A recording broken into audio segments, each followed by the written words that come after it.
Bonjour à toutes et tous, dans cette courte vidéo, je vous propose de voir comment personnaliser la barre de commande de Logic Pro pour iPad.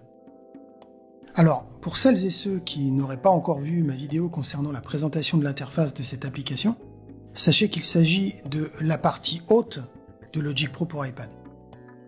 Vous y retrouverez évidemment les boutons de lecture, d'enregistrement, mais aussi un petit écran qui vous permettra de recueillir certaines informations de temps, de tempo, de signature rythmique, de ressources de votre iPad comme le processeur et la mémoire, de métronome, etc., etc. Mais évidemment, Logic Pro pour iPad vous laissera la possibilité de personnaliser cette barre de commande comme bon vous semblera.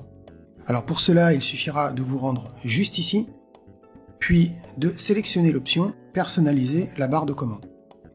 C'est ici que vous pourrez ou non activer l'affichage de différents boutons et fonctionnalités qui apparaîtront dans cette barre de commande. Mais ici, par exemple, vous pourrez modifier tout ce qui est barre de transport. Donc vous pourrez rajouter des boutons comme celui rembobiné qu'on voit apparaître ici, avancer, capture de l'enregistrement, mais aussi vous pourrez, en changeant d'onglet, modifier l'affichage de cet écran, par exemple en retirant les ressources CPU et mémoire de l'écran, mais en modifiant par exemple ici, en rajoutant l'option MIDI pour monitorer ce qui rentre et ce qui sort de votre iPad.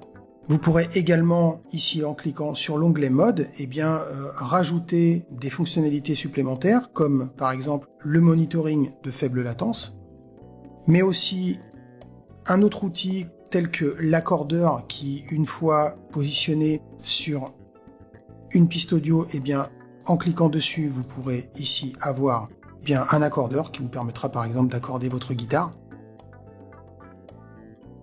Pouvoir ici rajouter à ce niveau-là un autre bouton d'Undo Redo. On avait le Undo, on pourra avoir ici le Redo, permettra de rétablir une modification que vous aurez faite et que vous aurez supprimée sur votre application. Enfin, vous voyez un petit peu ce qu'il est possible de faire. Donc ce que je vous encourage, c'est de faire un petit tour là-dedans une fois que vous aurez pris un petit peu en main l'application Logic Pro pour iPad, pour bénéficier ici d'un espace de travail qui sera peut-être un peu plus clair, mais avec des options que vous aurez l'habitude d'utiliser régulièrement, qui vous tomberont ici sous la main, sous le doigt plutôt, pour pouvoir travailler efficacement et rapidement avec cette application.